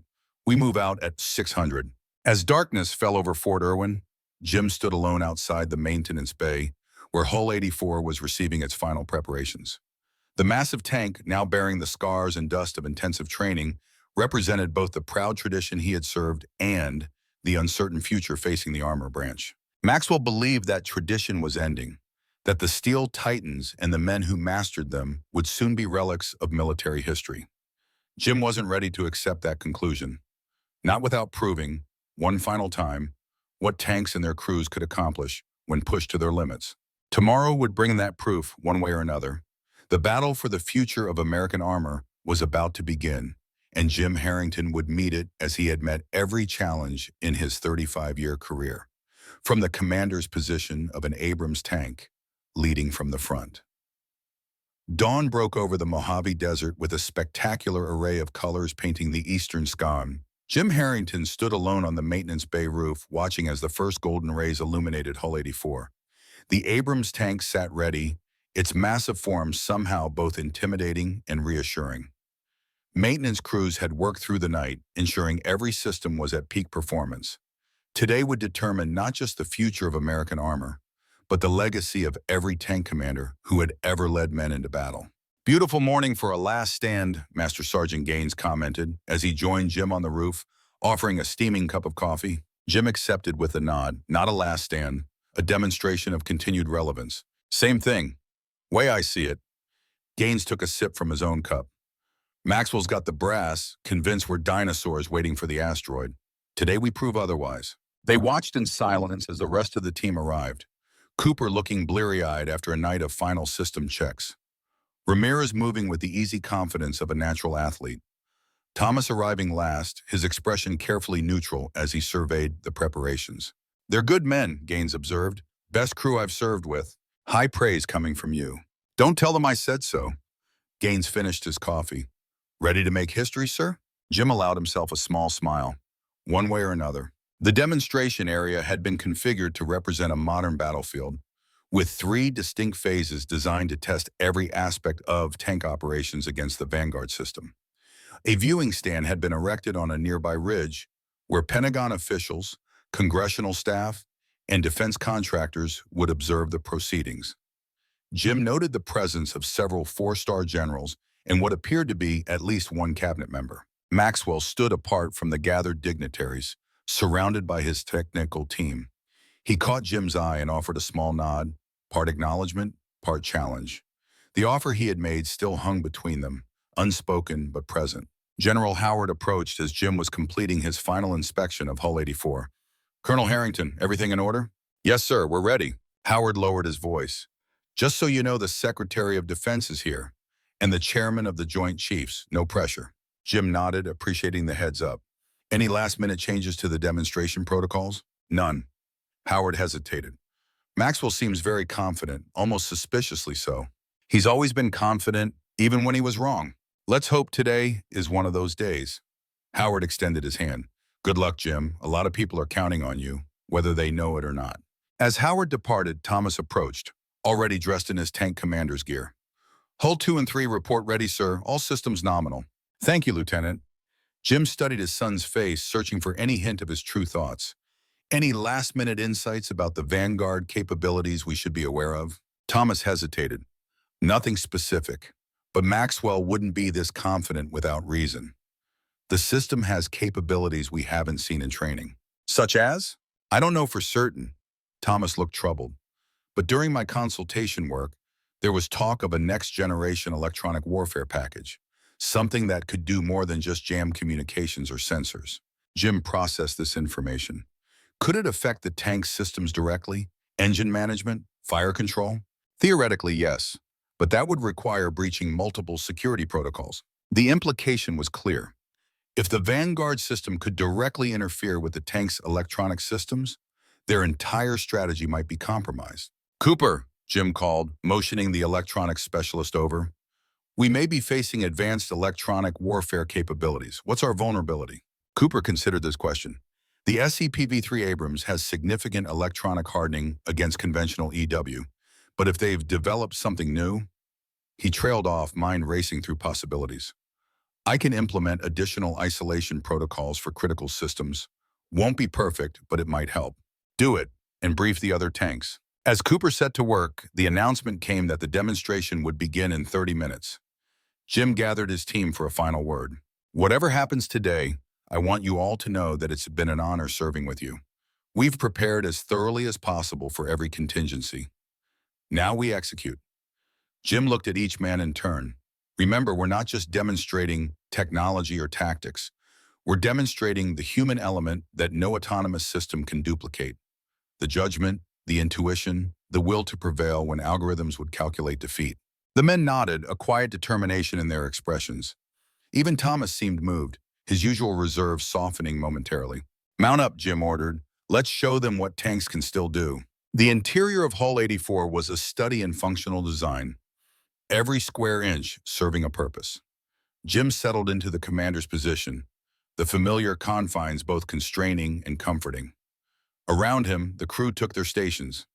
Gaines at the gunner's position, his experienced hands moving through pre-combat checks with practiced efficiency. Ramirez in the driver's compartment, establishing the perfect seat position for the hours of intense concentration ahead. Cooper at the electronics station, making final adjustments to his countermeasures. "All stations report," Jim ordered as he activated his displays. "Gunner ready, fire control systems nominal. Driver ready, engine at optimal temperature. Electronics ready, countermeasures standing by." Jim took a deep breath, centering himself for the challenge ahead. "Warhorse actual to all tanks. Maintain radio discipline from this point forward. Execute according to plan unless otherwise ordered. Good hunting." 3 acknowledgement clicks came through his headset. The platoon was ready. Driver, move out. Proceed to phase line Alpha. The massive tank surged forward. Its powerful turbine engine generating a distinctive whine as it accelerated. The other tanks fell into formation, creating a diamond pattern that maximized their fields of fire while minimizing their vulnerability to simultaneous attack. The first phase of the demonstration would test their ability to detect and evade the Vanguard surveillance drones. The objective was to cross 10 kilometers of open desert while avoiding continuous tracking. If the drones could maintain an unbroken lock on the tanks, the Vanguard attack systems would have a perfect firing solution. Evasion was essential. Multiple drone signatures detected, Cooper reported. High-altitude surveillance platforms deploying in standard search pattern. Jim acknowledged the report. Initiate electronic countermeasures. All tanks, execute dispersal plan Echo. The tight formation dissolved as each tank veered in a different direction, creating maximum separation while maintaining their individual movement toward the objective. Hull 84 accelerated rapidly, then made a sharp turn into a narrow ravine, using the terrain to mask its thermal signature from overhead observation. Deploying thermal decoys, Cooper announced, activating the system he had developed during their training. Small devices ejected from the tank, each generating a heat signature mimicking that of an Abrams. The decoys would continue along the most predictable path, hopefully drawing the drone's attention, while the actual tanks took more circuitous routes. For the next 45 minutes, the platoon executed a complex series of movements, alternating between concealment, electronic deception, and rapid relocation. Jim monitored their progress on his tactical display, noting with satisfaction that they were maintaining good time toward the objective despite their evasive maneuvers. "Sir," Cooper called, a note of concern in his voice. "Detecting unusual electronic signatures from the Vanguard drones. Pattern doesn't match anything we've seen in training." Nature of the anomaly. They're not just passively scanning. They're emitting some kind of active electronic probe. It's attempting to interface with our systems. Thomas's warning about advanced electronic warfare capabilities suddenly seemed prescient. Can they access our controls? Cooper shook his head. Not directly, but they might be able to corrupt sensor data or targeting information. Implement isolation protocols, priority on fire control and engine management. As Cooper worked to protect their electronic systems, Jim reassessed their tactical situation. If the Vanguard system was deploying capabilities they hadn't seen in training, their carefully prepared countermeasures might be less effective than anticipated. All tanks, be advised, possible electronic warfare threat, implement maximum electronic isolation, maintain visual confirmation of all targeting data. Despite the new threat, the platoon successfully reached the first objective, completing the surveillance evasion phase with only intermittent tracking by the Vanguard drones. It wasn't a perfect performance, but it demonstrated that tanks could still maneuver to avoid continuous observation even against advanced surveillance systems. As they regrouped for the second phase, General Howard's voice came through the command channel. "Warhorse Actual, Command, first phase results being evaluated. Proceed to phase line Bravo for attack drone countermeasures demonstration." "Roger, Command. Moving to phase line Bravo." The second phase would be more challenging. The Vanguard attack drones would attempt to simulate destruction of the tanks using laser designators to represent weapon strikes. The platoon would need to employ their trophy active protection systems and coordinated defensive maneuvers to survive. "Driver, proceed to defensive position, Charlie," Jim ordered. "Maximum speed." Hull 84 surged forward, leading the platoon toward a series of low ridges that would provide some cover, while still allowing their main guns to bear on the expected attack corridors. As they approached the position, Cooper's warning broke the focused silence. "Multiple drone signatures incoming, attack profile confirmed." Jim shifted to the commander's independent thermal viewer, scanning the sky for the approaching threat. The Vanguard attack drones were smaller than he expected, their radar and thermal signatures minimized by stealth technology. They moved with an unnatural precision, their formation constantly adjusting based on the tank's movements. "Trophy systems active," Cooper reported. "Electronic countermeasures engaged." The first wave of attack drones approached rapidly, spreading out to strike from multiple angles simultaneously. Jim watched as one drone locked onto Hull 84, its laser designator activating to simulate a missile launch. "Incoming, 1 o'clock high," Jim called. The trophy system responded automatically, detecting the threat and launching countermeasures. In an actual engagement, these would be physical interceptors designed to destroy incoming projectiles. For the demonstration, the system simply registered its response, which would be evaluated for effectiveness later. Trophy engagement successful, Cooper confirmed. Threat neutralized. But the Vanguard system was just getting started. More drones appeared, coordinating their approaches to overwhelm the defensive capabilities of the tanks. Some attacked from directly above, exploiting the limited coverage of the trophy system in that direction.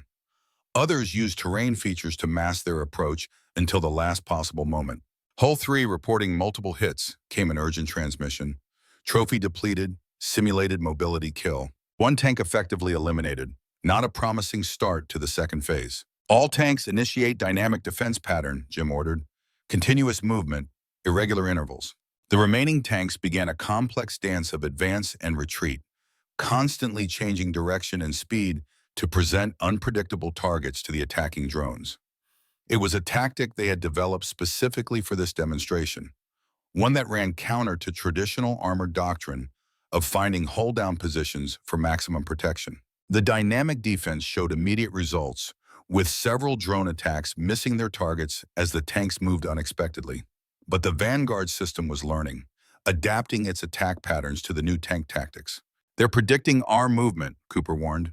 Attack success rate increasing. Jim watched as the drones adjusted their approach vectors, no longer targeting where the tanks were, but where they would be based on their observed movement patterns.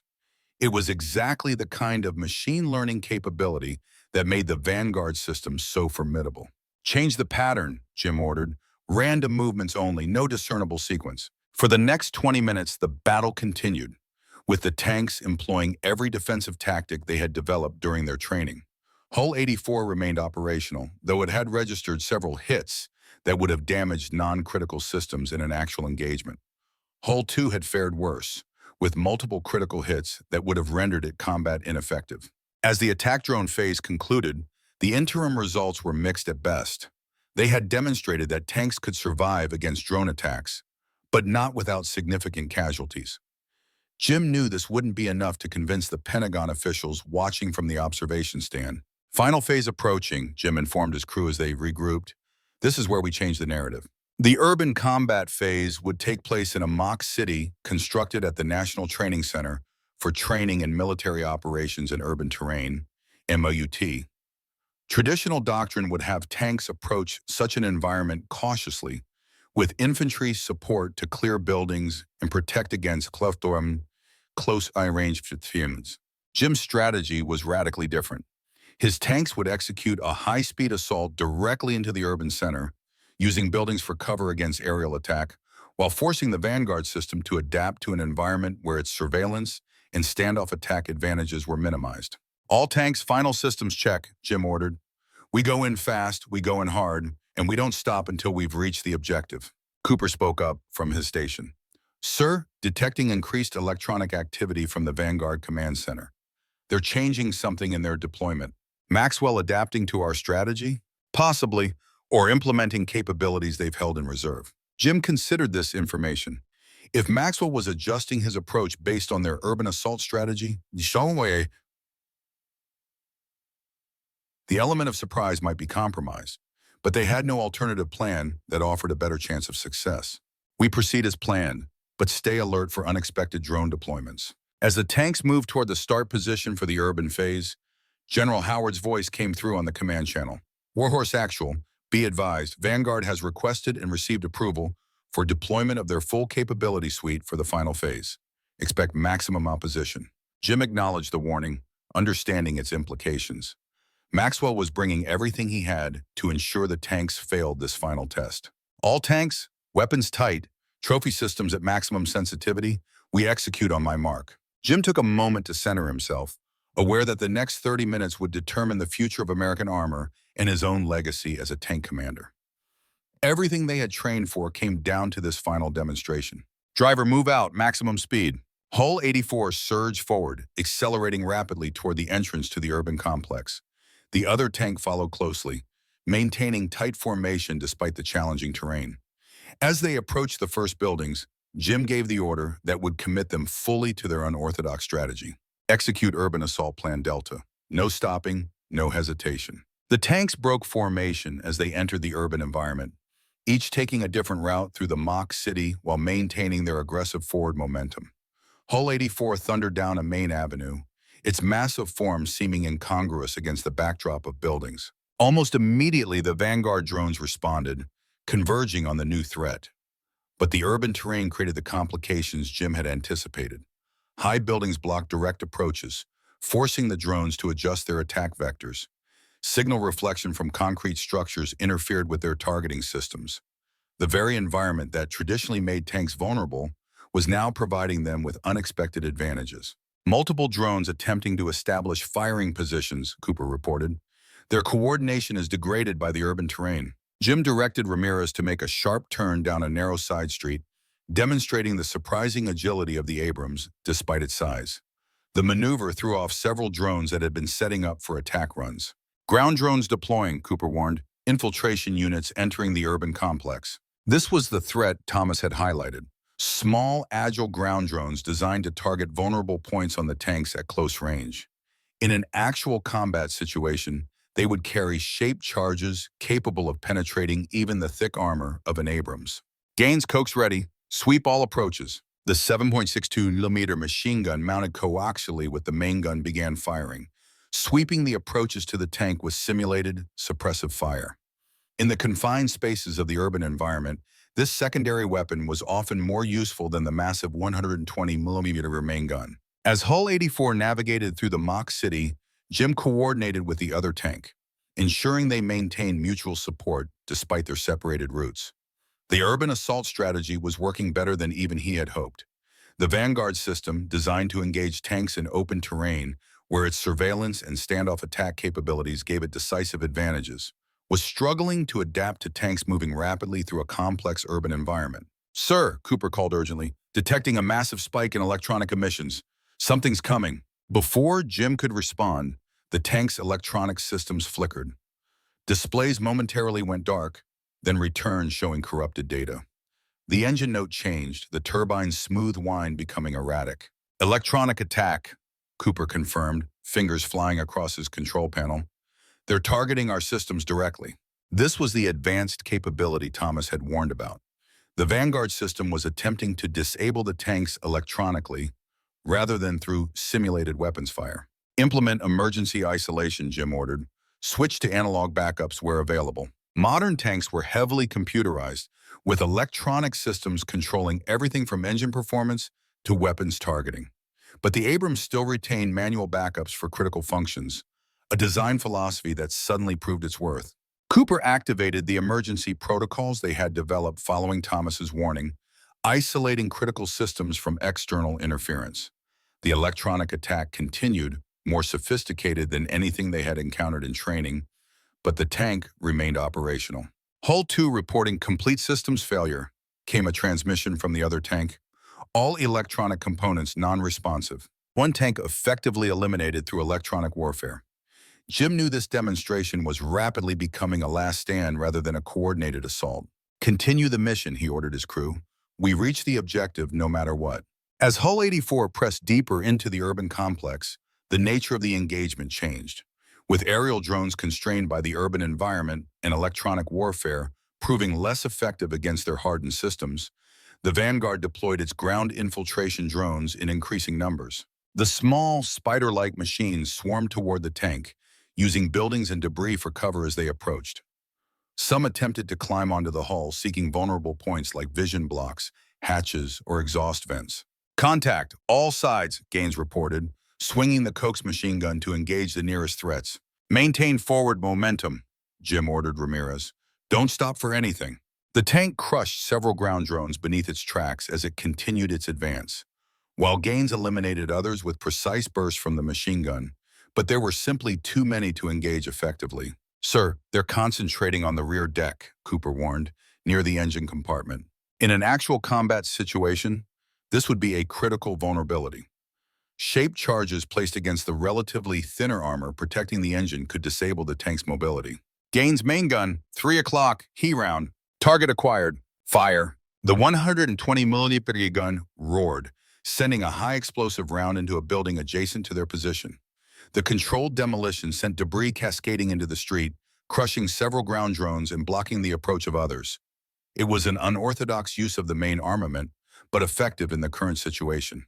As they approached the final objective, a mock command center in the heart of the urban complex, Jim could see the Vanguard system making one last coordinated attempt to stop them. Aerial drones repositioned to attack from directly ahead, while ground drones converged from multiple directions. "They're throwing everything they have at us," Cooper observed, his voice calm despite the intensity of the situation. Jim studied the tactical display, now partially corrupted by electronic interference, but still showing the essential information. The final approach to the objective was a long, straight avenue with minimal cover, a perfect killing zone for the waiting drones. "New plan," Jim announced. "Ramirez, on my mark, I want you to cut through that building on the left, the one with the large ground floor openings." Ramirez glanced back in surprise. "Sir, that's not a designated route. Structure might not support our weight." "It's a concrete support structure. It'll hold." Jim pointed to his display. "It bypasses their kill zone and puts us directly behind the objective. They won't expect it." It was a quintessential human decision. Intuitive, creative, and based on experience rather than algorithms. The kind of adaptive thinking no autonomous system could duplicate. "Ready, sir," Ramirez confirmed after a moment's consideration. "Execute." The massive tank veered sharply left, crashing through the facade of the building with a thunderous impact. Dust and debris filled the air as the 70-ton vehicle forced its way through interior walls and support columns.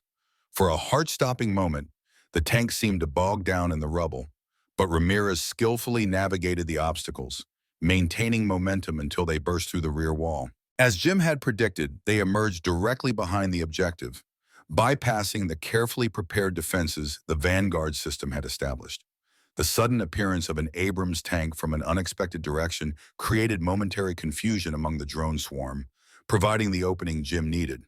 "Driver, straight to the objective, maximum speed." Hull 84 charged the final 100 meters, crushing several ground drones that hadn't repositioned quickly enough. Aerial drones attempted to adjust their attack vectors, but the confined space and unexpected tank location compromised their effectiveness. As the tank reached the designated capture point at the center of the mock command center, General Howard's voice came through on the command channel. "Objective secured, end exercise. I repeat, end exercise." A profound silence fell over the tank's interior as the crew processed what they had accomplished. Despite overwhelming odds, electronic warfare, and coordinated drone attacks, they had completed the mission. One tank had reached the objective, demonstrating that even against the most advanced autonomous systems, the combination of armored protection, firepower, and human adaptability remained relevant on the modern battlefield. "Well done, all of you," Jim said quietly to his crew. "Exceptional performance." As they exited the tank at the conclusion point, Jim found Maxwell waiting, his expression unreadable. Behind him, technical teams were already downloading data from the Vanguard system for analysis.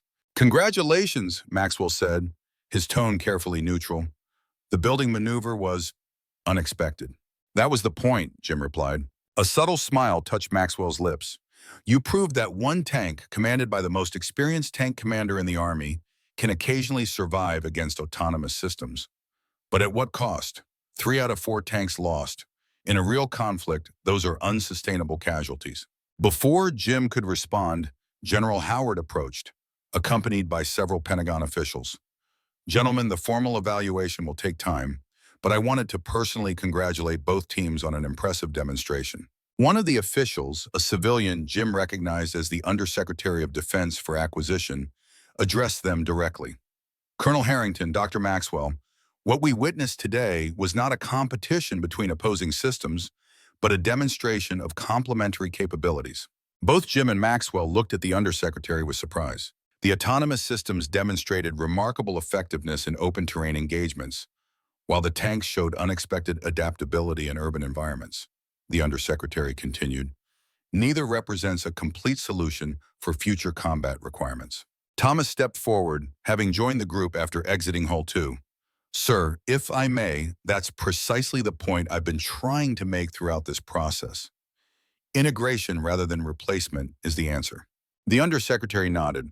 Lieutenant Harrington, your work on the network defense system, though not approved for today's demonstration, has been thoroughly reviewed by our technical teams. It represents exactly the kind of integration we believe offers the most promising path forward. Jim looked at his son with newfound respect, realizing that Thomas had been advocating this balanced approach all along, not taking sides in the tanks versus drones debate, but pushing for a synthesis that leveraged the strengths of both. Maxwell seemed less pleased with this outcome. Undersecretary, with respect, the demonstration clearly showed the vulnerability of tanks to autonomous systems. 3 out of 4 were neutralized. And one succeeded against overwhelming odds, Jim countered, because it had a crew that could adapt when algorithms couldn't anticipate the unexpected. The undersecretary held up a hand to forestall further argument. Gentlemen, the decision isn't binary. The future force structure will include both manned and autonomous systems working in concert rather than competition. As the officials moved away to continue their discussions, Maxwell turned to Jim. This isn't over, Jim. The budget constraints remain. Something will be cut.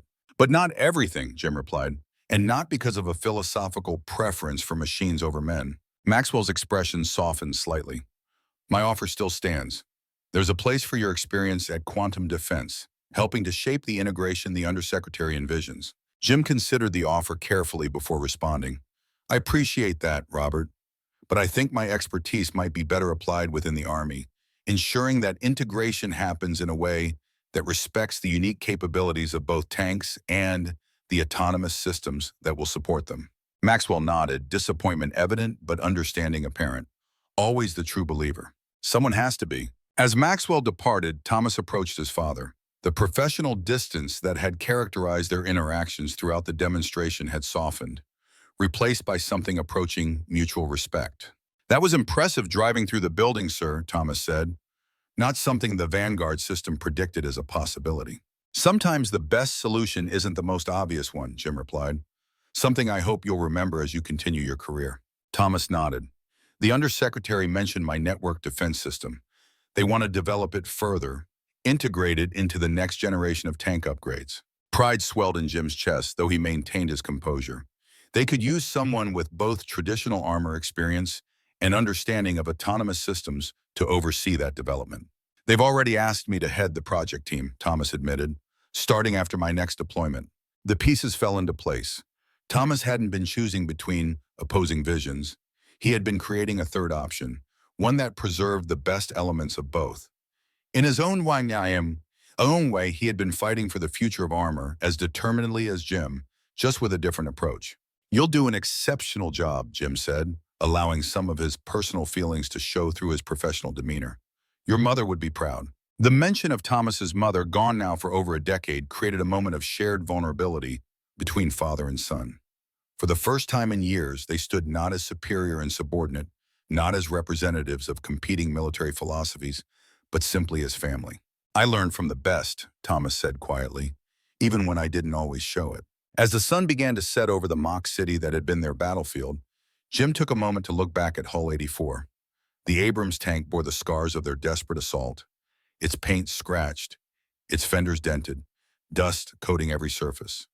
But it remained functional, powerful, ready for whatever mission might come next. Like the tank itself, the armor branch would adapt to the changing nature of warfare. It would incorporate new technologies, develop new tactics, find new ways to remain relevant on an ever-evolving battlefield. But as long as wars were fought by human beings, with all their complexity and unpredictability, there would be a place for the unique combination of protection, firepower, mobility, and human judgment that a tank and its crew represented. What happens now? Thomas asked, following his father's gaze to the battle-scarred tank. Jim allowed himself a small smile. Now we do what tankers have always done. We adapt, we evolve, and we continue the mission. As they walked together toward the waiting transport that would return them to base, Jim felt a profound sense of completion. His 35-year career had come full circle, from young lieutenant learning the basics of tank warfare to seasoned colonel defending the very concept of armored combat in an age of autonomous systems. He had not saved tanks single-handedly, nor had he definitively proven their continued relevance against all future threats. But he had demonstrated something perhaps more important, that the human element remained essential in warfare, that judgment and adaptability could still prevail against algorithms and autonomous systems when employed with skill and determination. The sun dipped below the western mountains, casting long shadows across the mock battlefield. In the fading light, the silhouette of Hull 84 remained distinct, a powerful reminder of the steel titans that had dominated land warfare for over a century and would continue to have a place in its future, albeit in an evolved form. Colonel James "Steel Jim" Harrington, his son Lieutenant Thomas Harrington at his side, walked away from his final battle not in defeat or even simple victory, but with the satisfaction of having ensured that the legacy of American armor would continue, adapted for a new era but true to the core values that had always defined it: courage, adaptability, and iron resolve.